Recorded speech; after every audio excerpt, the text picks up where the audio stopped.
Josh, last match we talked about some of the predictive modeling that can be done to see where teams are going to end up, but we also have some tools that can retroactively go back and look at how the matches went down and help us inform how robots are driving or things like that. What do you have for me? Yeah, something we've got this year, I think we started piloting it last year, but this year it's a little bit more official, is we've actually got a lot of zebra tag data. So on each of these robots, for those of you who maybe aren't as versed in the robot nerdery, right, there are effectively they're kind of like RFID tags on each of these robots, and then we have a bunch of sensors all around the edges of the field.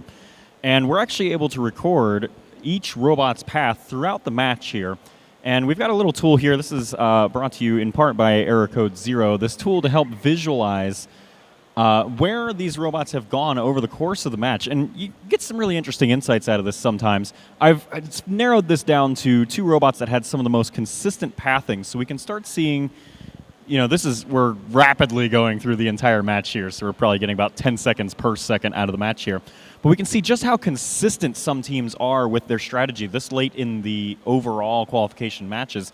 They've dialed it in. They know exactly where they're trying to go. This is Hotwire and Titan Robotics Club, I believe, really dialing in at this point. They know exactly which path they want to go. They're going to take the crisscross across. They're usually not going to go over the charge platform, although we can see, for example, right here, a couple of times where they did have to go over that charge platform, at least for Titan.